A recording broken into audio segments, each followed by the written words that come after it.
আর কোনোদিন আমরা যদি চাই এই লাশের চেহারা দেখতে, কোনোদিন কেউ পারবে না। এজন্য আপনাদেরকে বলে যাই, আমাদের দাদা ছিল, আজকে আমাদের দাদা দুনিয়াতে নাই। আমাদের নানা ছিল, আজকে দুনিয়াতে আমার নানা নাই। অনেকের বাবা দুনিয়ার জমিনে ছিল, আজকে আমাদের বাবা অনেকের হারায় গেছে। এজন্য আপনাদেরকে আমি এই জানাজা থেকে একটা মেসেজ দিয়ে যেতে চাই।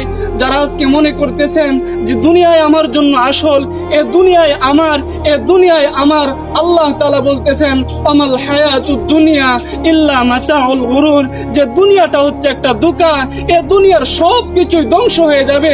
আমাল হায়াতুদ দুনিয়া ইল্লা মাতাউল গুরুর, যে দুনিয়াটা ধোঁকা। আজকে তোমার স্ত্রী, সন্তান, আত্মীয় স্বজন এরা সবাই ধোঁকা।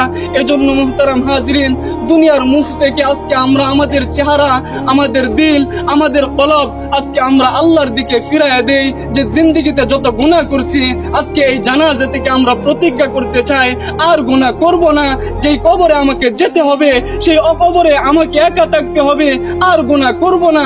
এই প্রতিজ্ঞা করে যদি আমরা এই জানাজা থেকে যেতে পারি, ইনশাআল্লাহ এই জানাজা আমাদের জন্য সফলতা বয়ে আনবে। সুবহানাল্লাহ। কথা আর লম্বা করার কোনো প্রয়োজন নেই। অনেকেই আত্মীয় স্বজন আছে, তারা কথা বলবেন। এই জানাজাই হচ্ছে আমাদের জন্য সবচাইতে বড় সবক, কথা ঠিক না?